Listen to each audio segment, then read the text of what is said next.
deemo kachuusa eekalee milkoomo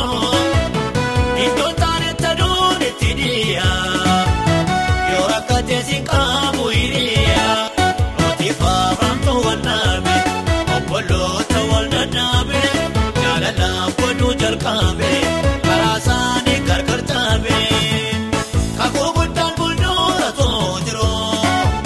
maaltu irrannaan immoo wal benteelo kaayoo isaa hubatee namni beeko waan namaa dubbatee naman teeko.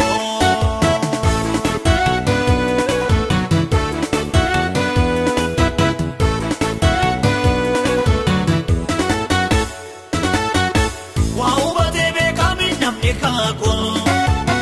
lola booniif dhiigaa keessan naako isa of jaallatuufi iddoo hiila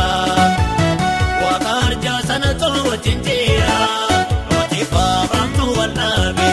obboloota wal dadhaabe jaalalaan godhuu jalqaabe karaa isaanii gargar taabe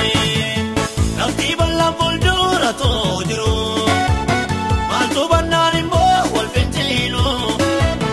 kaayoo isaa hubatee namni beeko waan namaa dubbatee naman teeko.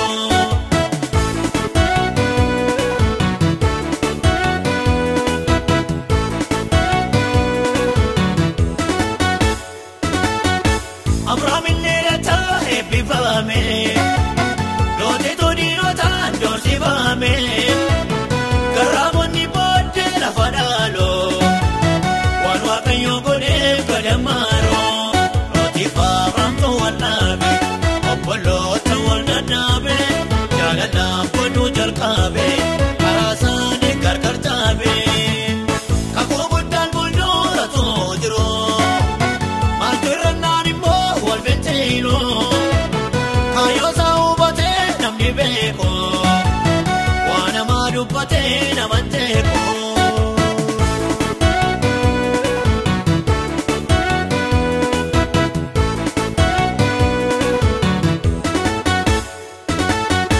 Hunduu keessummoota borii gaala maamlutti dhiibbata lafti baala namni fira jibbee ormaawaa jaalalli yoo dhibee manni kaawwaa nuti faafamtu wal dhaabe obboloota wal dadhaabe jaalalaan godhuu jalqaabe karaa isaanii gargar taabe kakuu guddaan fuuldura too jiru maaltu irrannaan immoo wal benteelo kaayoo isaa hubatee namni beeko waan namaa dubbatee naman